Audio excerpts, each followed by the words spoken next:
It was a Tuesday. Funny how most life-changing moments never happen on dramatic days. No thunderstorm, no symbolic moment, just another Tuesday. I was standing in the hallway, zipping up my coat, late again for some networking event I didn't want to attend. And Ryan was standing there holding out my charger, smiling like he always did, like nothing was wrong.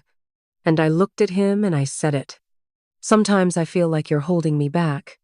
Just like that. No build-up. No hesitation. Like I'd been rehearsing it when, in truth, I hadn't. It just came out. And the worst part? I meant it. We'd been together for 6 years. Lived together for 3. He was kind, consistent, supportive in all the ways that should have mattered more. But I was restless. I had a job that paid the bills, but I wanted more. More status. More travel. More people to say, wow, you made it. And Ryan, he was simple. He loved the city we lived in. Loved Sunday mornings with pancakes and bad coffee. He wasn't chasing anything, he was living. And that made me feel like I was the only one trying. Like I was dragging him. But now I see I was dragging myself away from the one thing that actually grounded me. After I said it, he didn't yell. He didn't cry. He just blinked. Then he nodded, gently placed the charger on the table, and said, "Thanks for telling me." And that was it. He didn't try to defend himself. He didn't try to convince me otherwise. He just walked away, not in anger, but in quiet understanding. And maybe that's what broke me the most. Because in that moment I realized he already knew. The weeks after were filled with distractions. Work dinners, networking mixers, new clothes, new goals, new people to impress. I was doing what I thought I wanted, living the free version of myself. But everything felt loud, artificial, empty. I missed the quiet. I missed him.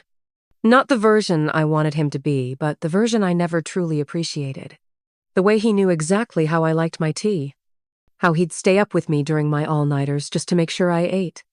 How he always let me choose the movie even though I always fell asleep halfway through. I missed the comfort, the safety, the home. I found out through a mutual friend that he started his own company. Some tech-based wellness startup combining mental health with app-based journaling. Honestly, it sounded exactly like him. Simple, thoughtful, quietly revolutionary. I clicked on the link out of curiosity. His face popped up on the About page. He was glowing. Not just happy, thriving. His hair was longer. He looked stronger. Like someone who finally let go of carrying someone else's expectations. I closed the tab. My stomach dropped. Because while he was rising, I was still stuck. Different clothes, different people, same aching feeling inside. No amount of success was silencing the echo of what I lost. A few months later, we ran into each other. A coffee shop, of course. He was seated by the window, laughing with someone. She looked relaxed, beautiful in an effortless way.